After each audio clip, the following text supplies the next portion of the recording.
ስሪዲ ሳጥን በቀላሉ ይሄን ቪዲዮ አይታችሁ እንደምትስሉት እርግጠኛ ነኝ። ስለዚህ ይሄን ቪዲዮ እስከመጨረሻው ተከታተሉ። እንኳን ወደ ሻቱ በሰላም መጣችሁ። በዛሬው ቪዲዮአችን የሚሆነው ደግሞ ስሪዲ ሳጥኖችን እንዴት እንደምንሰራ በቀላሉ አሳያችኋለሁ። ይህን የስሪዲ ሳጥን ለመስራት ማስመሪያና እርሳስ ካላችሁ እንዲሁም አንድ ፔፐር ካላችሁ በቂ ነው። አሪፍ የሆነ ስሪዲ ሳጥን መስራት ይቻላል።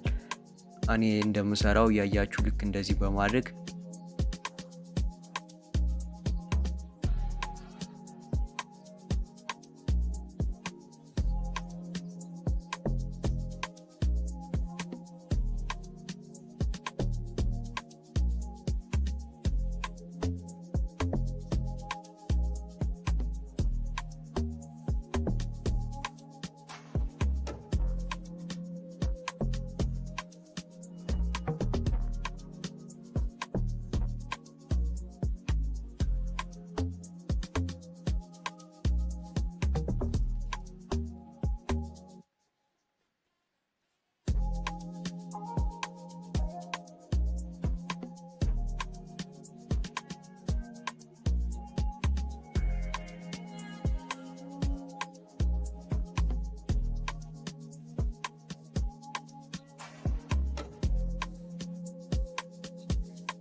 በዚህ ተመሳሳይ ዲዛይን ታስቀምጣላችሁ።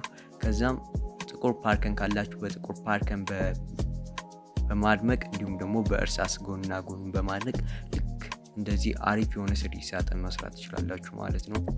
ለተጨማሪ የስዕል መረጃ ደግሞ ይሄን ቻናል ሰብስክራይብ በማድረግ እኔን ማበረታቱኝ። ለእናንተም ደግሞ አሪፍ የሆኑ ስሪዲ ሳጥኖችን ይዤላችሁ እመጣለሁ። በቀጣይ ቪዲዮ እስከምንገናኝ ቻው።